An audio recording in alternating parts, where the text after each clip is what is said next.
میں بتاؤں میرے نبی کی شان کیا ہے۔ میرے نبی کی عمر شریف 12 سال 4 ماہ 2 دن ہے۔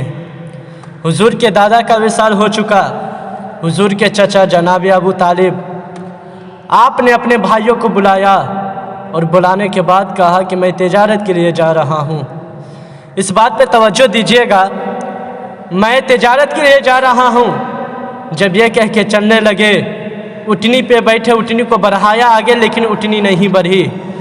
آپ نے 2 مرتبہ اشارہ کیا، اس کو بڑھایا آگے لیکن نہیں بڑھی۔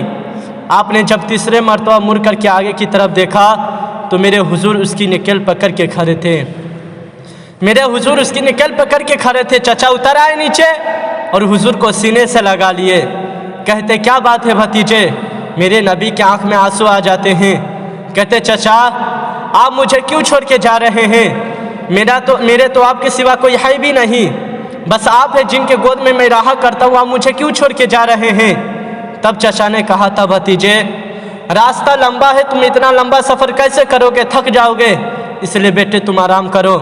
جب یہ کہہ کے چلنے لگے، میرے نبی نے ایک جملہ ایسا کہا جس سے جناب ابو طالب کے دل ٹکڑے ٹکڑے ہو گئے۔ جانتے ہیں میرے نبی نے کیا کہا تھا؟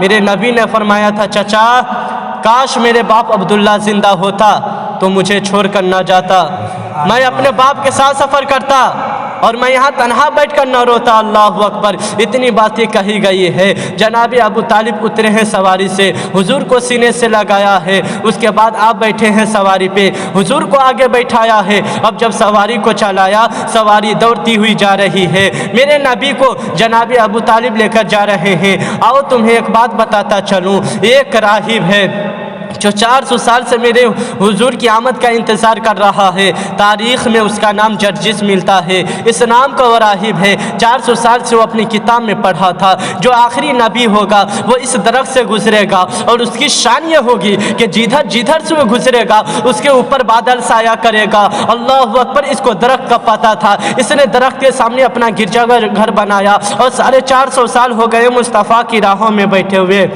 یار ہم کتنے خوش نصیب ہیں کہ کبھی آنے کی راہ تک نہ تکی، کبھی آنے کا اس کا راستہ بھی نہیں تکا۔ ہم نے تو آنکھ کھولی تھی، مولانا نے کان میں آ کے کہہ دیا مبارک ہو مدینے والے کی امتی بن کے پیدا ہوا ہے۔ ہم ان کی امتی میں پیدا ہوئے ہیں جن کا راستہ لوگوں نے 450 سال تک یہ تکی ہے، جن کے آنے کے انتظار میں لوگوں کی بال سفید ہو گئے ہیں۔ آیا ہو سنبھالا ہو تو پتہ چلا کہ آخری نبی کی امتی میں پیدا کیے گئے۔ یار قسمت پہ ناز کرو، فخر کرو، لیکن ایک وہ راہب ہے جو 400 سال سے ایک ہی جگہ پہ بیٹھا ہوا ہے، 400 سال سے ایک جگہ سے دوسری جگہ نہیں نکلا، لیکن نہیں نکلا وہ اپنی کتاب کے ذریعے اندازہ لگایا کہ وہ پیغمبر جو آخری پیغمبر ہے اس کے آنے کا وقت تو آ گیا ہے، شاید ادھر سے آتے ہوں گے یا ادھر سے آتے ہوں گے۔ یا کبھی گرجا کے چھت پہ چڑھتا تھا، دائیں کبھی دائیں دیکھتا تو کبھی بائیں دیکھتا، نظر لگاتا تھا کہ آنے کا وقت تو آ گیا ہے، یا ادھر سے آتے ہوں گے یا ادھر سے آتے ہوں گے۔ یہ ڈر تھا کہ ایسا نہ ہو کہ میں اندر بیٹھا رہ جاؤں اور وہ آ کر کے چلا جائے، اس ڈر سے ادھر سے ادھر آتا جاتا تھا، یعنی ایک سر سے ایک کونے پر، ایک کونے سے دوسرے کونے پہ حضور کو تلاش کرتا تھا۔ اللہ اکبر، 400 سال کا طویل عرصہ گزرا ہے، فجر کا وقت ہوا ہے، فجر کا وقت ہوا ہے، یہ عبادت میں مصروف تھا۔ اچانک ہوا کا جھونکا آیا اور وہ جھونکا تنہا نہیں آیا، اپنے ساتھ نبوت کی خوشبو لے کر آ جاتا ہے۔ جیسے وہ ہوا اس کے ناک کے ذریعے دماغ تک کے پہنچی ہے، جان گیا کہ آخری پیغمبر آ چکے ہیں۔ جلدی سے اپنی جگہ سے اٹھا اور گرجا کے چھت پہ چڑھ گیا کہ دیکھو پیغمبر کہاں سے آ رہے ہیں اور کہاں ہے، کیا دیکھتے ہیں ایک قافلہ آ رہا ہے، اس میں کوئی سردار تو نظر نہیں آ رہا ہے، البتہ اس قافلے کے اندر ایک ایسا بچہ نظر آ رہا ہے جس کا چہرہ چاند سے زیادہ روشن ہے، جس کا وجود سب سے انوکھا نظر آ رہا ہے۔ وہ دیکھتا ہے تو دیکھتا رہ جاتا ہے۔ اس کے بعد قافلہ آیا، آنے کے بعد پڑاؤ ڈالا، سب اپنے اپنے خیمے لگائے۔ جب سب کو سایہ مل گیا، میرے حضور کی بچپن کا زمانہ ہے، آقا اٹھے ہیں ایک درخت سے دور، دورہ فاصلے پر اس طرف جا کے بیٹھ گئے جہاں پہ کوئی سایہ نہیں تھا۔ جیسے میرے نبی جا کے بیٹھتے ہیں، درخت جھک جاتا ہے اور میرے نبی کے اوپر سایہ کر دیتا ہے۔